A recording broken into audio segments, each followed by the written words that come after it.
ඔබත් සමග සාකච්ඡා කරන රෝගීන් කියනවා කියලා අපිට අල්ලගෙන ඉඳලා අමාරුම වෙලාවේ තමයි අපි සහාය ගන්න ආවේ කියන එක.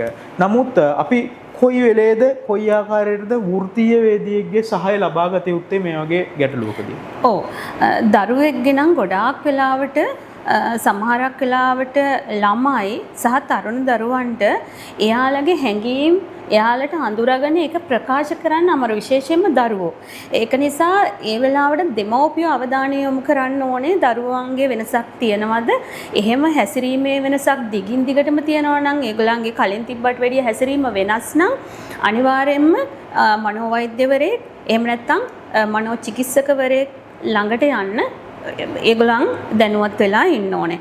තරුණ දරුවන්ටත් මේ වගේ ගැටලු තියෙනවා නම් ගොඩක් වෙලාවට එයාලට දෙමව්පියෝ එක්ක පිළිබඳ සාකච්ඡා කරන එක සහ උදව් ඉල්ලන එක හරිම වැදගත්. දැන් වැඩිහිටියෝ ගත්තම ඒගොල්ලන්ට දැනෙනවා.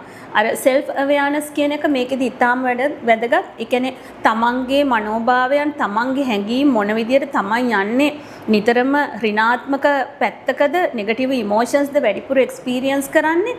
එහෙමනම් මම දිගින් දිගටම ඉන්නේ මේ තත්ත්වේ නම් මගේ ජීවිතය සාමාන්‍ය පරිදි ගෙනියා ගන්න බැයි නම් මගේ වැඩ කටයුතු වලට මේක බාධාවක් වෙනවා නම් ලොකු කාලයක් මේක තත්ත්වය නරකතට හැරෙනකන් ඉන්නේ නැතුව පුළුවන් මනෝවෛද්‍යවරයෙක් හම්බෙන්න, ඒ වගේම මනෝචිකිත්සකවරයෙක් හම්බෙලා තමන්ගේ ගැටලුව සාකච්ඡා කරන්න.